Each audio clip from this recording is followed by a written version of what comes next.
Tonight, let me tell you about a woman who discovered that sometimes the most dangerous thing you can do is fall in love with yourself. This isn't just another bedtime story. This is about Claire, a woman who spent 7 years believing that love meant accepting less than she deserved, until one afternoon in an upscale boutique changed everything she thought she knew about desire, freedom, and what it means to truly be alive. Before you settle in, take a moment to find your most comfortable position. Let your shoulders relax, your breathing slow, and allow yourself to drift into Claire's world. A world where passion and pain dance together, where one chance encounter can unravel years of carefully constructed lies, and where sometimes the person you're meant to be is hiding just beneath the surface, waiting for someone to see her. Claire's story begins on a Tuesday that felt like every other Tuesday in her meticulously ordered life. She stood in front of her bedroom mirror, applying concealer to a bruise that had bloomed purple along her collarbone. The morning light filtered through expensive curtains, illuminating a room that looked perfect from the outside, but felt suffocating from within. Her husband Marcus had left early for his law firm, leaving behind only the lingering scent of his cologne and a credit card on the nightstand, with strict instructions to buy something appropriate for the charity gala they'd be attending that weekend. The irony wasn't lost on her. Marcus controlled every aspect of her life, from the clothes she wore to the friends she could see, yet he trusted her completely with his money.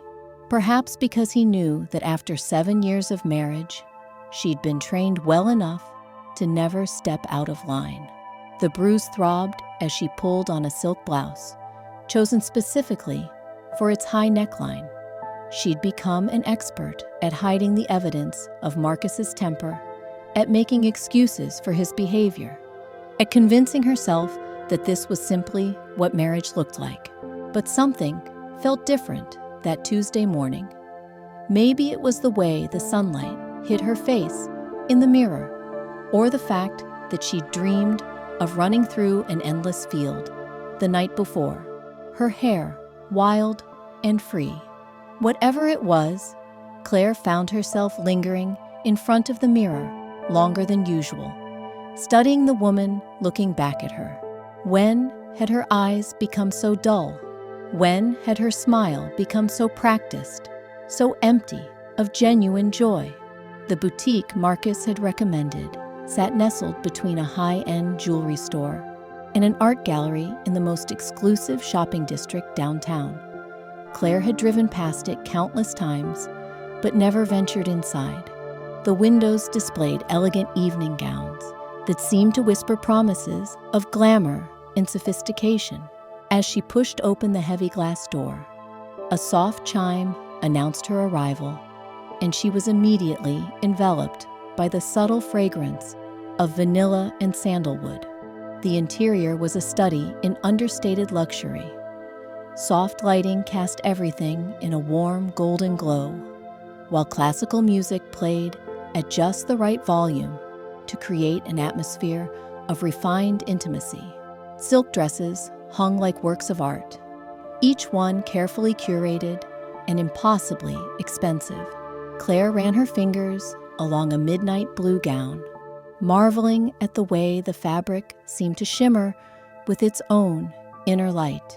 She was so absorbed in examining the intricate beadwork on a cocktail dress that she didn't notice the man watching her from across the boutique. When she finally looked up, their eyes met across a rack of evening wear, and the world seemed to pause for just a moment. He was tall, with dark hair that was perfectly styled, yet somehow looked effortlessly tousled. His suit was clearly custom-made, fitting his broad shoulders and lean frame in a way that suggested both wealth and impeccable taste. But it was his eyes that made Claire's breath catch. They were a deep green, the color of emeralds, and they looked at her with an intensity that made her feel as though he could see straight through to her soul. "Excuse me," he said, his voice carrying a slight accent that she couldn't quite place. "I couldn't help but notice you admiring that dress. It would look absolutely stunning on you." Claire felt heat rise to her cheeks, a blush that had nothing to do with embarrassment and everything to do with the way this stranger was looking at her. It had been so long since anyone had truly seen her, really looked at her as if she mattered. "Oh, I'm just browsing," she replied, her voice barely above a whisper. "My husband sent me to find something for an event." The man's expression shifted almost imperceptibly at the mention of her husband, but his smile remained warm. "Well, your husband has excellent taste in venues. This boutique carries some of the most exquisite pieces in the city." He paused, extending his hand.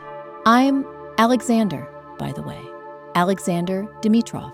When Claire placed her hand in his, she felt a jolt of electricity that seemed to travel from her fingertips straight to her core. His skin was warm, his grip firm but gentle, and he held her hand just a moment longer than propriety dictated. "Claire," she managed to say, acutely aware that she hadn't given him her last name, hadn't identified herself as Mrs. Marcus Whitfield as she'd been trained to do. "Claire," Alexander repeated, and somehow her name sounded different coming from his lips, more musical, more alive. "It's a pleasure to meet you, Claire. Tell me, what kind of event are you shopping for? Perhaps I could help you find something perfect." As they talked, Claire learned that Alexander owned several businesses throughout the city, including a stake in this very boutique. He spoke with passion about art, about travel, about experiences that seemed to exist in a completely different universe from her carefully controlled existence. When he asked her questions, he listened to her answers as if they truly mattered, his green eyes never leaving her face. Without quite realizing how it happened, Claire found herself in one of the boutique's private fitting rooms, trying on dress after dress while Alexander waited outside, offering thoughtful commentary on each selection. The fitting room was spacious and luxurious, with a three-way mirror that showed her reflection from every angle. As she slipped into an emerald green gown that perfectly matched Alexander's eyes, she caught sight of herself and gasped.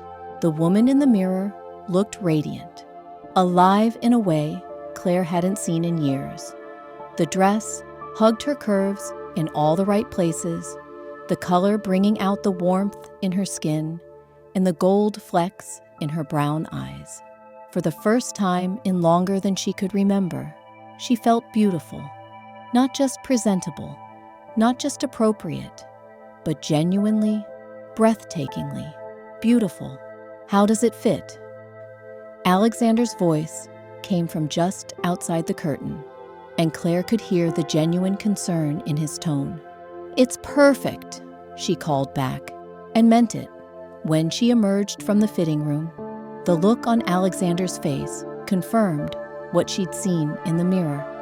His eyes darkened with something that made her pulse quicken, an appreciation that was both respectful and undeniably sensual. "You look incredible," he said softly, his voice rough around the edges. "Absolutely incredible." They stood there for a moment, the air between them charged with an energy that Claire had never experienced before. She was acutely aware of everything about him, the way his chest rose and fell with each breath, the slight stubble along his jawline, the way his hands moved as he spoke. When he reached up to adjust a strand of hair that had fallen across her shoulder, his fingers barely brushed her skin, but the contact sent shivers through her entire body. The spell was broken by the arrival of the boutique manager, an elegantly dressed woman who clearly recognized Alexander and treated him with the deference reserved for valued clients. Claire watched as he handled the transaction for her dress, insisting it was his treat despite her protests.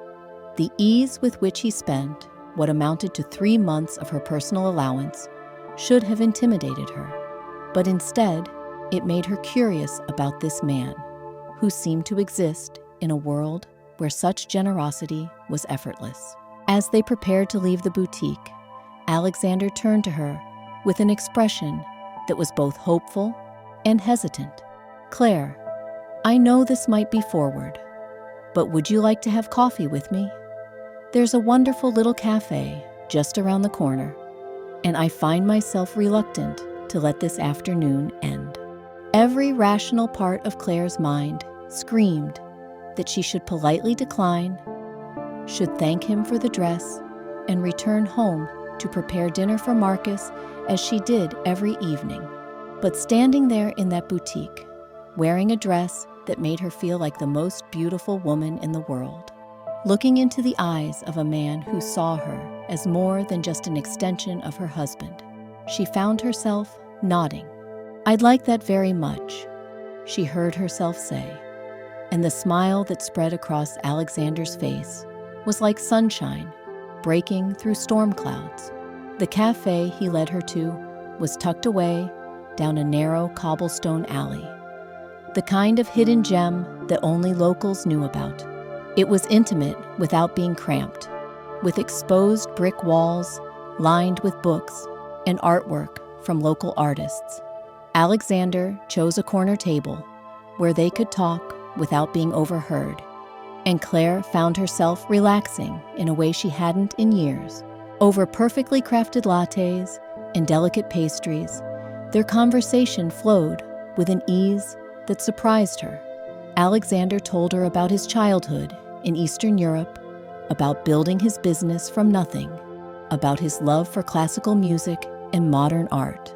In return, Claire found herself sharing stories she hadn't thought about in years.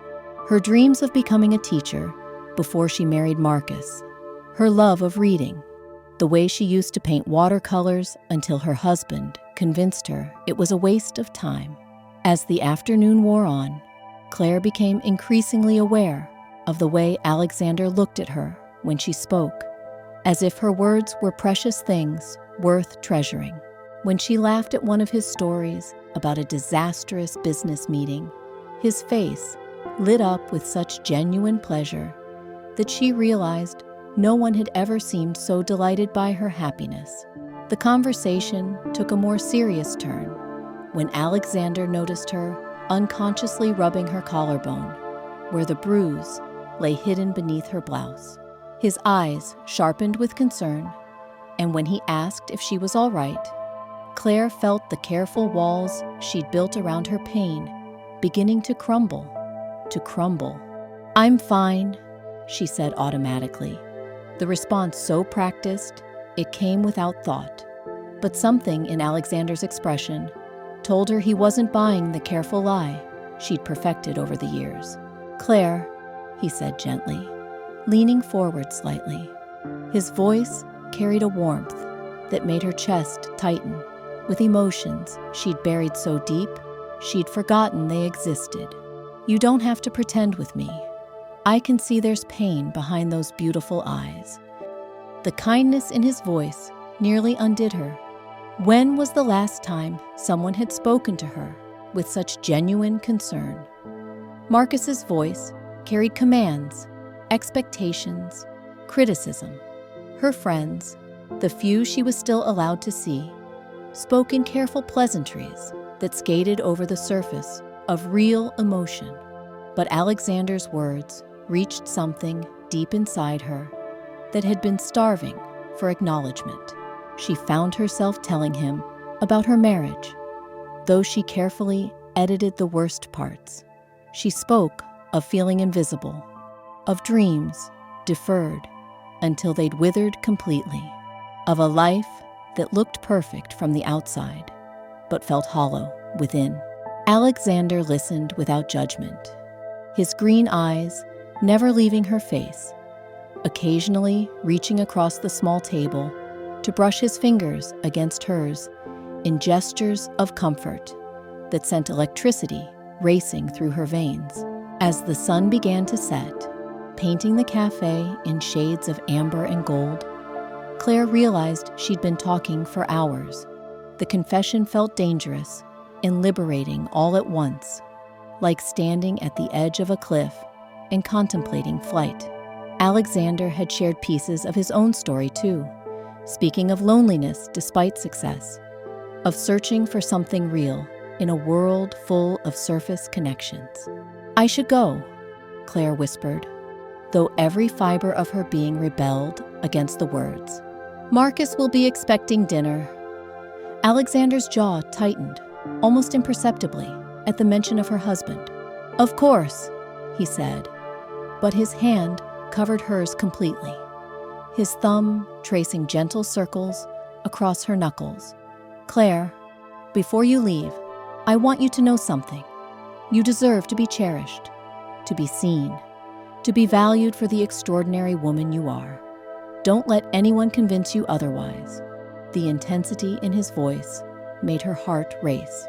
No one had ever spoken to her like that, with such conviction about her worth.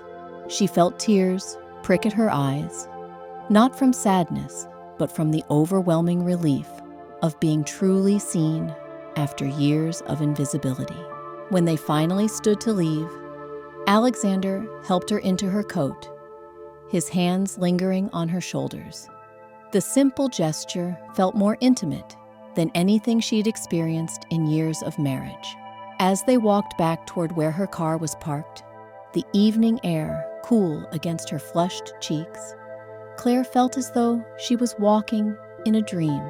"I'd very much like to see you again," Alexander said as they reached her car. His hand rested against the doorframe, effectively caging her between his body and the vehicle. She could smell his cologne, something expensive and masculine that made her want to lean closer. Would that be possible? The question hung between them, loaded with possibility and danger in equal measure.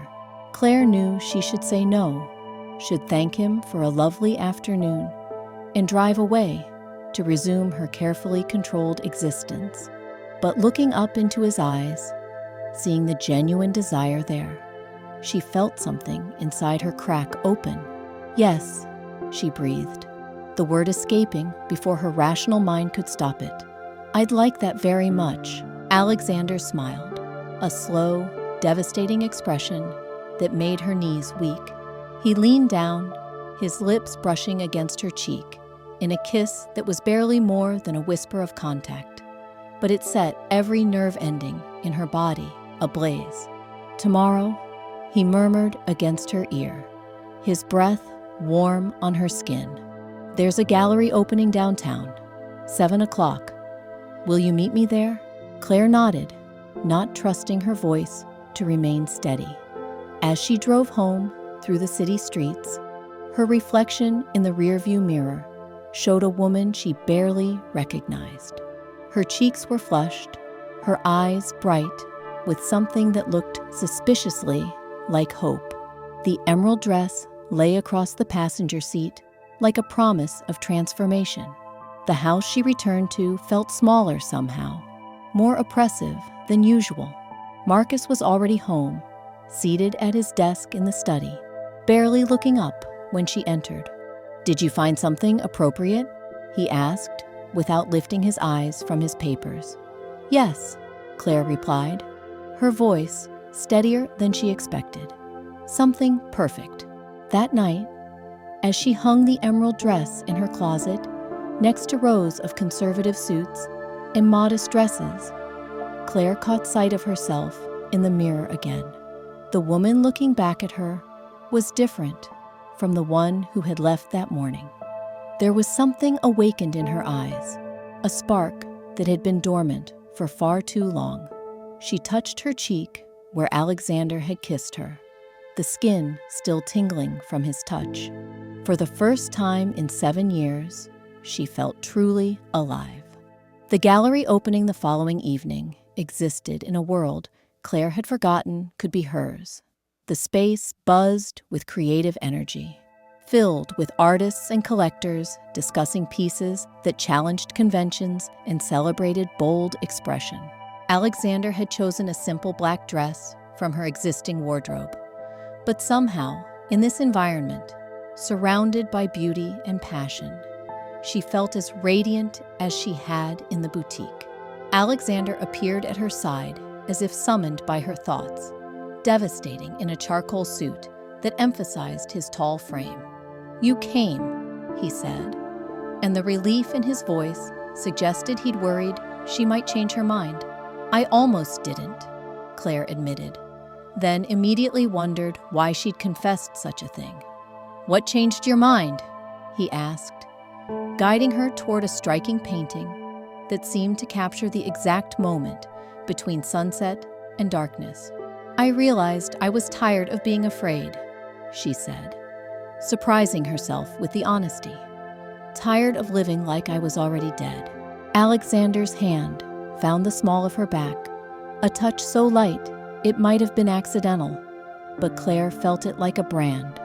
"Fear is a prison we build for ourselves," he said softly. "But the key is always within reach." They moved through the gallery together, Alexander explaining pieces with the passion of someone who truly understood art. His knowledge was impressive, but what captivated Claire was the way he looked at beauty, the reverence in his expression when he encountered something that moved him. When he looked at her with that same expression, she felt her carefully constructed walls crumble a little more. In front of a sculpture that seemed to capture a woman in the moment of transformation, breaking free from stone bonds, Alexander turned to face her fully. "Claire," he said, his voice low and intense, "I need you to know that yesterday changed something for me. Meeting you, talking with you, seeing the woman you really are beneath all that careful control. I can't stop thinking about you." Her breath caught in her throat. "Alexander, I'm married." "I know," he said, stepping closer until she could feel the warmth radiating from his body. "But are you happy? Are you truly, deeply happy?" The question hung between them like a challenge. Claire opened her mouth to give the automatic response, the safe answer that had protected her for years. Instead, she found herself shaking her head, tears threatening to spill over.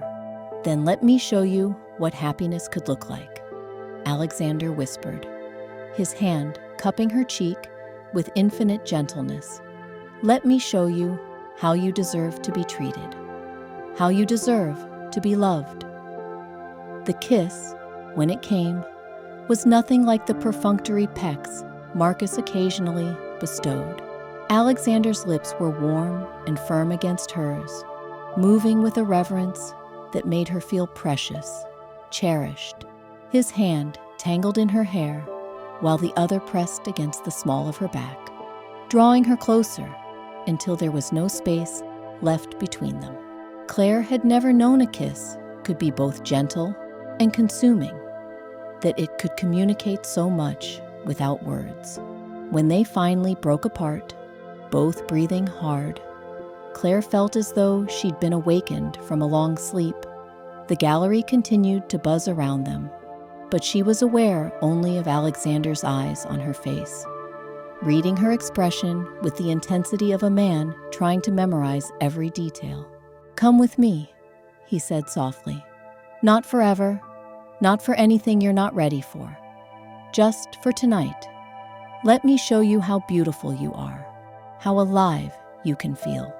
Claire knew she should refuse, should return to her safe, suffocating marriage, and pretend this moment had never happened. But as she looked into Alexander's eyes, she saw not just desire, but genuine care, real affection for the woman she was beneath all her fears and compromises. "Yes," she whispered, the word both a surrender and a declaration of independence. Alexander's penthouse apartment occupied the top floor of one of the city's most exclusive buildings, with floor-to-ceiling windows that offered breathtaking views of the glittering skyline.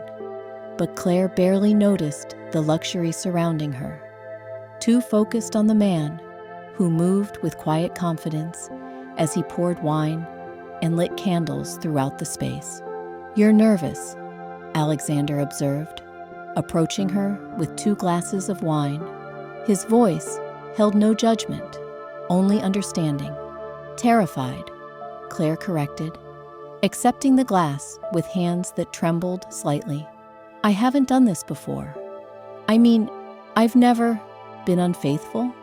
Alexander finished gently when her words trailed off. Claire nodded, heat flooding her cheeks.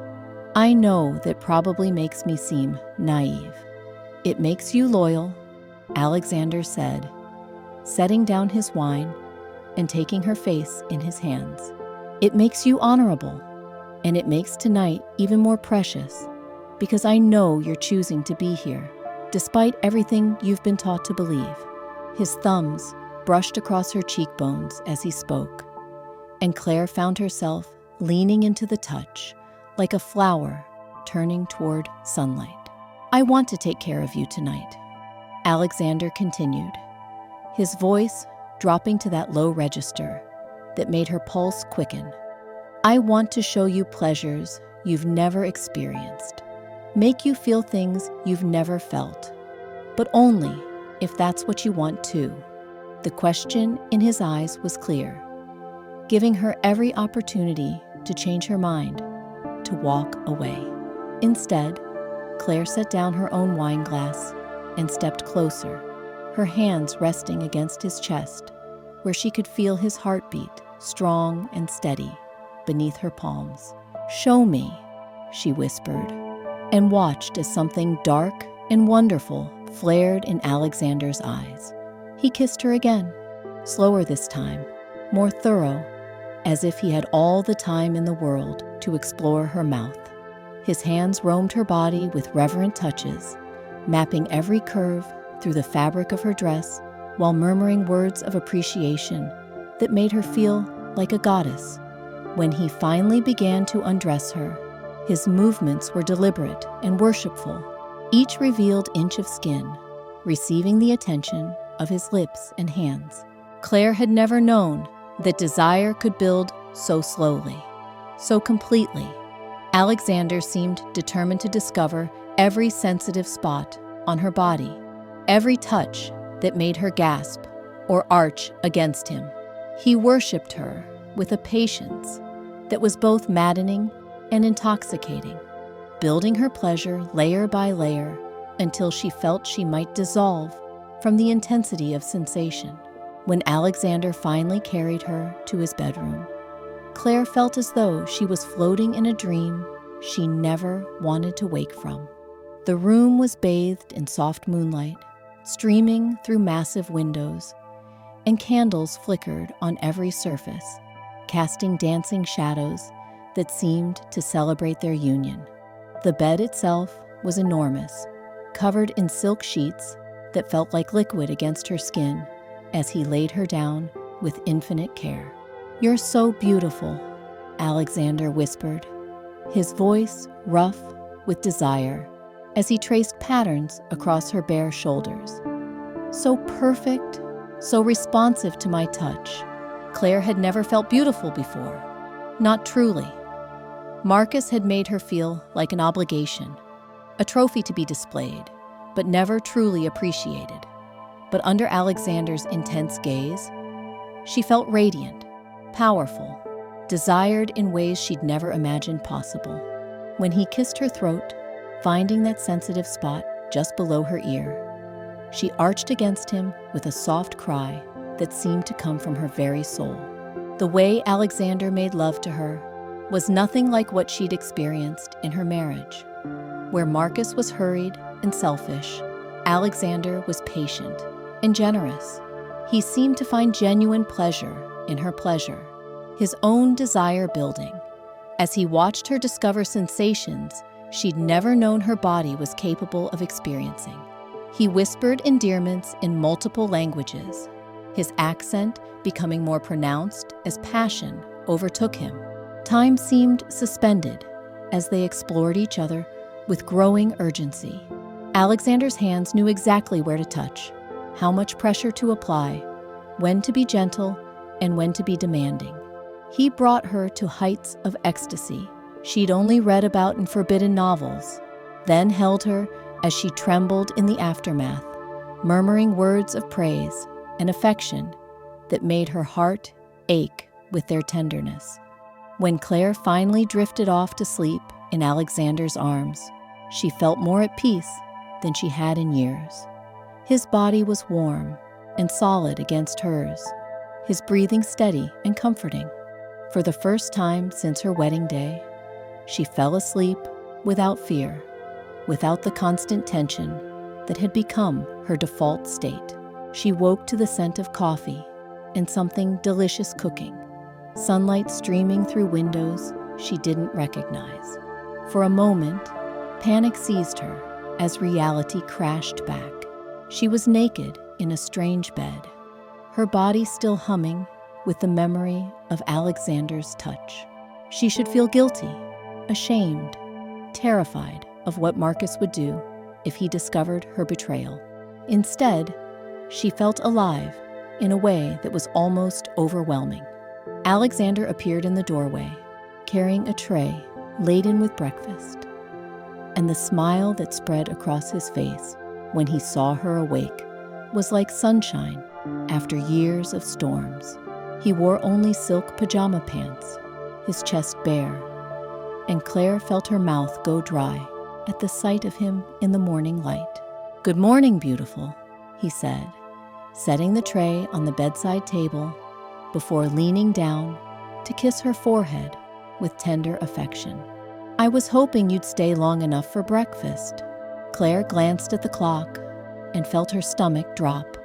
It was already past 9, later than she'd ever stayed out without Marcus's explicit permission. "I should go," she said, though the words felt like glass in her throat. "My husband will be wondering where I am." Something dark flickered across Alexander's expression at the mention of Marcus, but he kept his voice gentle. "Of course, but first, let me feed you. You'll need your strength for whatever lies ahead." The breakfast was simple but perfect. Fresh fruit, pastries that melted on her tongue, coffee that tasted like liquid velvet. Alexander fed her bites from his own plate, his fingers brushing her lips in ways that made her pulse quicken all over again. They talked quietly about everything and nothing, and Claire found herself reluctant to let the morning end. When she finally forced herself to dress and prepare to leave, Alexander caught her hand, bringing it to his lips to press gentle kisses across her knuckles. "This doesn't have to end here, Claire," he said softly. "You don't have to go back to a life that makes you feel small and invisible." "I don't know how to do anything else," Claire whispered, the confession torn from someplace deep inside her. "I don't know how to be anything other than what I've been trained to be." "Then let me teach you," Alexander replied, his green eyes burning with intensity. "Let me show you what it means to be truly free, truly alive. You deserve so much more than you've been accepting." Claire wanted desperately to say yes, to throw caution to the wind and stay in this beautiful cocoon where she felt valued and desired. But 7 years of conditioning ran deep, and the fear of Marcus's reaction, if he discovered her absence, was already clawing at her chest. "I have to think," she said finally, hating how weak the words sounded. "I need time to figure out what this means, what I want to do." Alexander nodded, though she could see the disappointment he was trying to hide. "Take all the time you need. But Claire, promise me something. Promise me you won't let fear make this decision for you. You're stronger than you know, braver than you've been allowed to believe." The drive home, passed in a blur of conflicting emotions. Claire felt as though she was returning to prison after a taste of freedom, the walls of her life seeming to close in around her with every mile. When she pulled into her driveway, she sat in the car for several minutes, trying to compose herself, trying to become the wife Marcus expected to find. The house felt different when she entered, smaller and more oppressive than ever. Marcus was in his study, as usual, barely glancing up when she appeared in the doorway. "Where have you been?" he asked, his tone carrying that edge of irritation that always made her stomach clench. "I stayed at Sarah's," Claire lied smoothly, the deception coming easier than it should have. "We had too much wine, and I didn't want to drive." Marcus grunted his acknowledgement, already turning back to his papers. The casual dismissal that would have once hurt her now felt like a gift. He didn't care enough about her to question further. Didn't notice the way her skin still glowed from Alexander's touch, or the new confidence in her posture. Over the following days, Claire found herself living in two worlds. During the day, she played the role of dutiful wife with mechanical precision, going through the motions of her restricted existence. But at night, her dreams were filled with green eyes and gentle hands, with whispered promises and the memory of feeling truly alive. Alexander called her cell phone, a device Marcus allowed her to carry, but monitored closely. Their conversations were brief and careful, but each one left her heart racing. He told her about gallery openings she should attend, books she might enjoy, places in the city where beauty could be found if one knew where to look. He never pressured her to see him again, but the invitation was always there, wrapped in his cultured voice and genuine concern for her well-being. The bruises Marcus left began to feel different too. Where once they'd made her feel ashamed and worthless, now they served as stark reminders of what she was accepting, what she was allowing to continue. Alexander's gentle touch had shown her the difference between love and possession, between desire and ownership. 3 weeks after their first night together, Claire made a decision that would change everything. She was standing in her bathroom, applying concealer to a particularly dark bruise along her ribs, when she caught sight of herself in the mirror. The woman looking back at her was a ghost, pale and hollow-eyed, existing rather than living. She thought of Alexander's words about fear being a prison with the key always within reach. She thought about the way he looked at her, as though she hung the moon, the way his touch made her feel precious rather than used. Most importantly, she thought about the woman she'd glimpsed in that boutique mirror, radiant and alive and worthy of love. That afternoon, she drove to Alexander's office building, her heart pounding with a mixture of terror and determination. She'd never made such an impulsive decision, never acted without Marcus's explicit approval or knowledge. The elevator ride to Alexander's floor felt like ascending to another world, one where she might finally be allowed to breathe freely. Alexander's assistant recognized her from their previous meetings and ushered her directly into his office. When Alexander looked up from his desk and saw her standing there, his face transformed with such genuine joy that Claire felt tears prick her eyes. "Claire," he said, rising immediately and crossing to her. "What a wonderful surprise. Are you all right?" The question was loaded with meaning, his eyes already scanning her face for signs of distress. Claire realized he'd been worried about her during their weeks apart, genuinely concerned for her safety and well-being in ways that Marcus had never been. "I've been thinking about what you said," Claire began, her voice stronger than she'd expected, "about fear making decisions for me. about deserving more than I've been accepting. Alexander's expression grew intense, hopeful. And what conclusion have you reached? I want to be free, Claire whispered, the words feeling like a prayer. I want to feel alive again. I want to be with someone who sees me as more than just an accessory to their life. Alexander closed the distance between them in 2 strides, pulling her into his arms with fierce tenderness. Then we'll make it happen, he said, against her hair. Whatever it takes, however long it takes, we'll find a way for you to be free. The kiss they shared in his office was different from all the others, charged with promise and possibility rather than stolen passion. Claire felt something shift inside her, a fundamental change in how she saw herself and her future.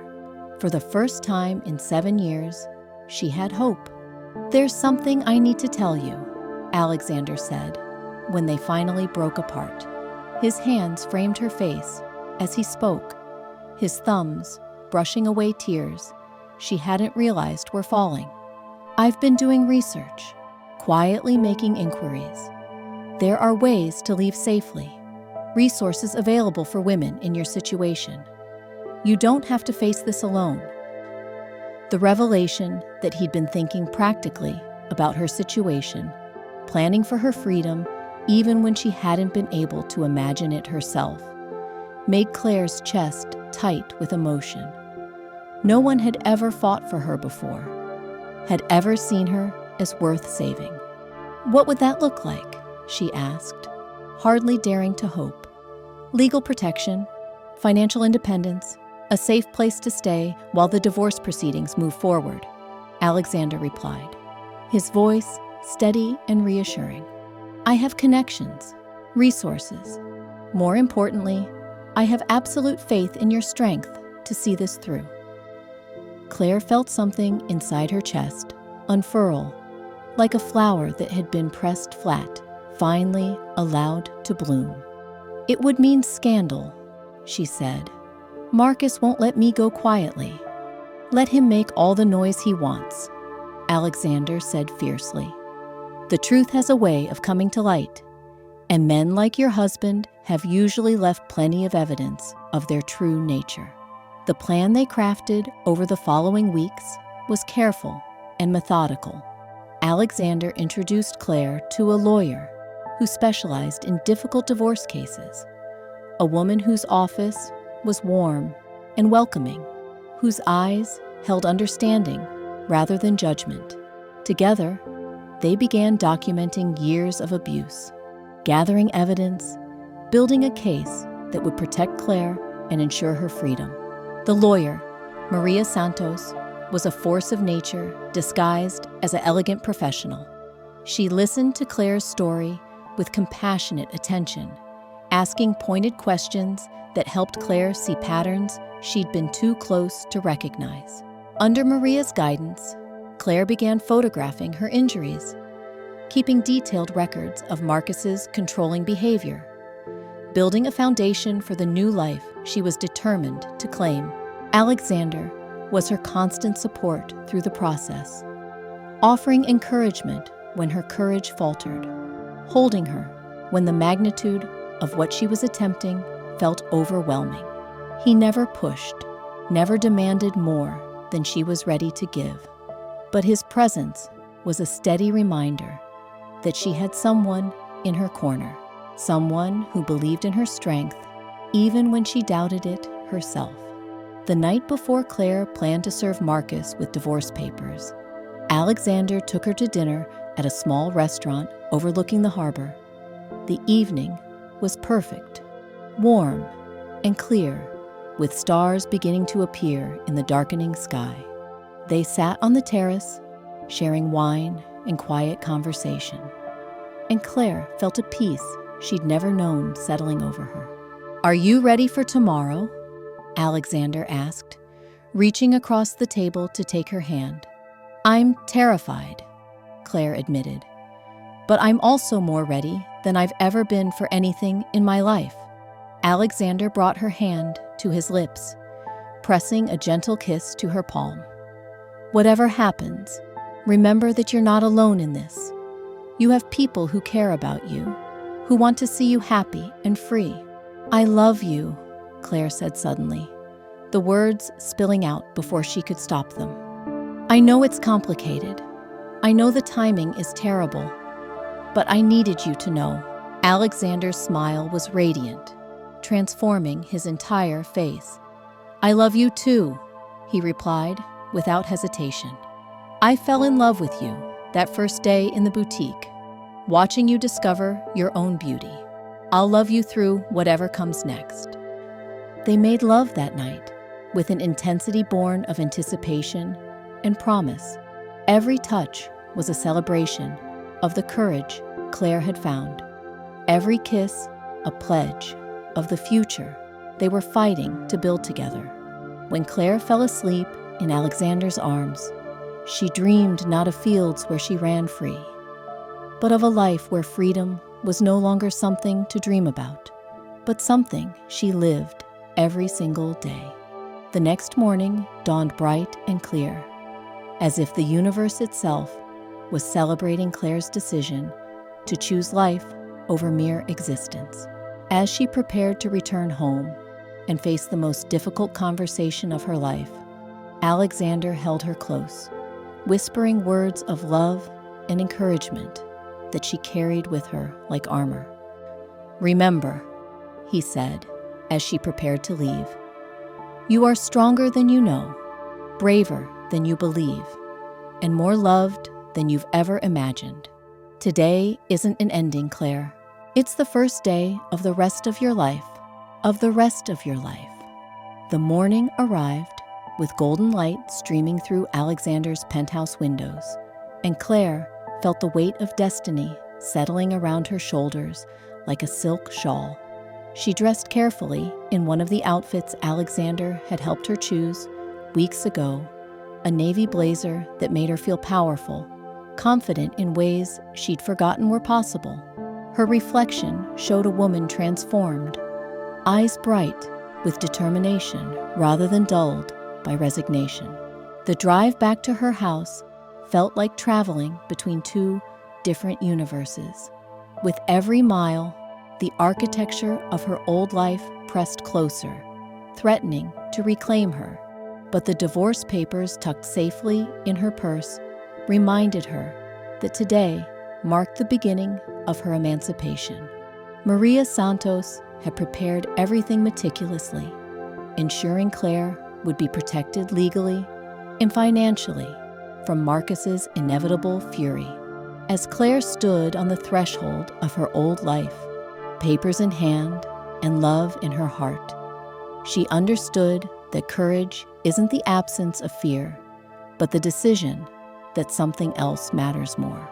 Alexander waited for her in a future painted in emerald green and golden light, where bruises became memories and silence transformed into laughter.